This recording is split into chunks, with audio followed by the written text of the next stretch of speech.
Shalom, kembali lagi saya hadir masih dalam pembahasan Alkitab tentang buah roh. Dan kali ini saya ingin menyampaikan tentang kebaikan yang merupakan buah roh.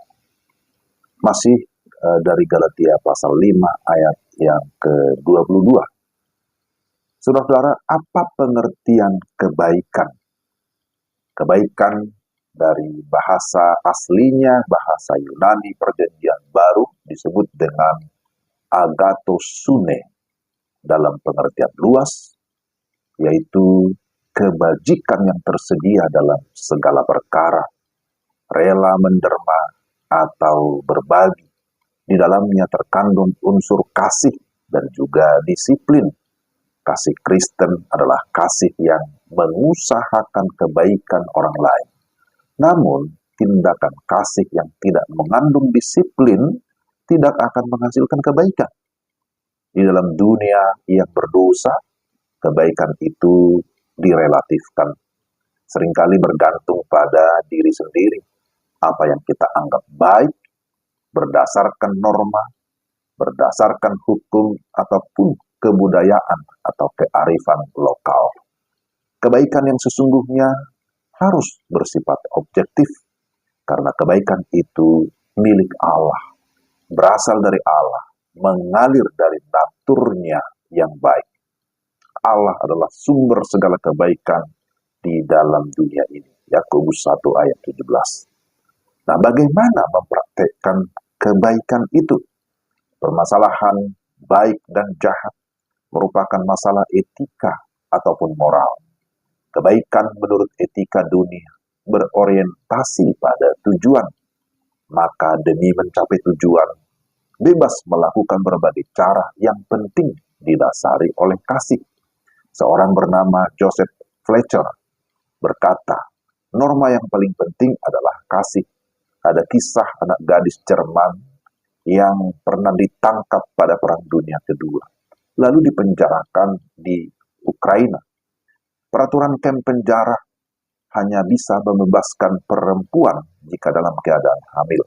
Akhirnya, perempuan itu meminta penjaga kamp untuk menghamilinya. Kemudian dia bebas dan pulang berjumpa kembali dengan keluarganya di Jerman.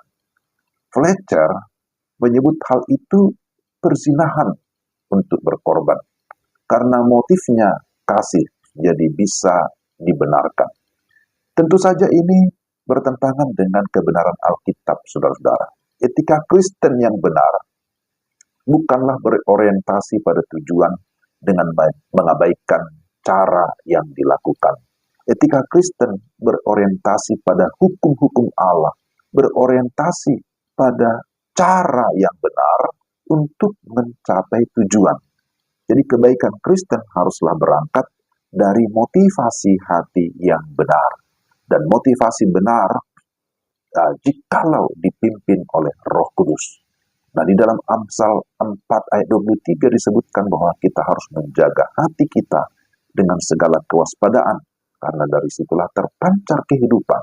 Jika hati kita dikuasai oleh Roh Kudus dan firman Tuhan, maka motivasi kita juga akan dimurnikan. Motivasi kita juga akan benar.